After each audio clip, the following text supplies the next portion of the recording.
Welcome back. A planned category exclusively for transgender people at the Swimming World Cup in Berlin has been canceled after no one entered. World Aquatics introduced the open category in its 50-meter and 100-meter races across all strokes after voting back in June of 2020 to prohibit transgender women from competing in women's elite races. Now, the vote came in the wake of controversy surrounding Leah Thomas, who made history as the first transgender woman to win an NCAA Division I championship, winning the 500-yard freestyle.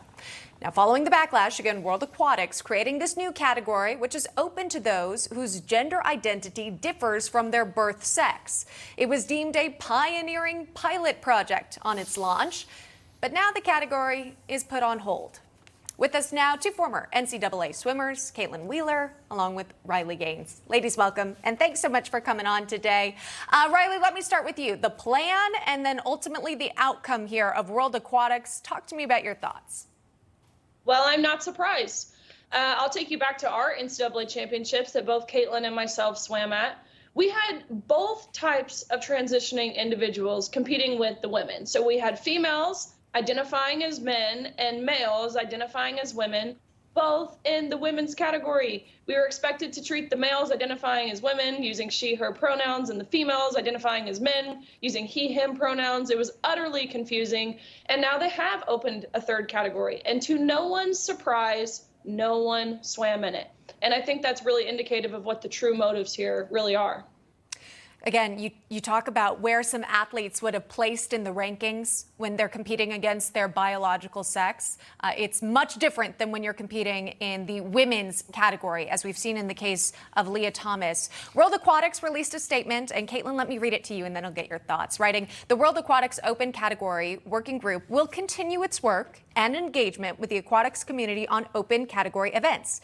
Even if there's no current demand at the elite level, the working group is planning to look at the possibility of including open category races at Masters events in the future.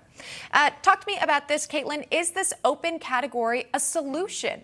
Again, the idea that transgender athletes want to compete, could they do so in this sort of category? Look, a third category just isn't going to work. It's going to plummet, as we've seen here at the World Cup. We need to stick with what we know, and that is truth, common sense, and in just biology. It isn't rocket science. The American people are fed up with this gender ideology being shoved down their throats and being told that we have to play this game of pretend. They're desperate for the truth to be spoken.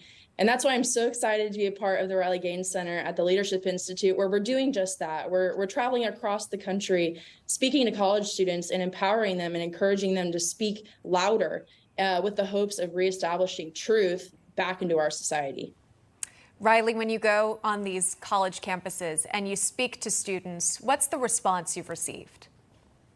It's interesting. You know, of course, you get both. And it's very much one way or the other. I have been very well received by people I would have never imagined I would be well received by. That being said, I've also been met with vitriol. And violence and vengeance and hatefulness in the name of love and inclusion and tolerance and welcoming and acceptance and all of those different virtues they love to spew. Just this past week, I went to University of New Mexico, where they stationed 45 police officers with me and charged me 10 grand for a security fee because they say I'm overly controversial, which is crazy because, again, what I'm saying is there are two sexes. You cannot change your sex, and each sex is deserving of equal opportunities.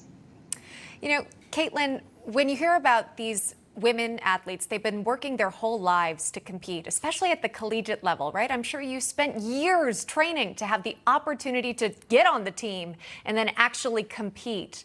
What would you tell them when perhaps their sport isn't swimming and they're allowed the opportunity to have transgender athletes compete amongst themselves? Should they step back in protest? That would be a hard demand. I would encourage them to speak up. You know, we're in the majority. There's not many people that are really truly for this. They're just speaking louder than us. So I really would just encourage those young athletes to speak up, to share their stories and to share that they're not supportive of this.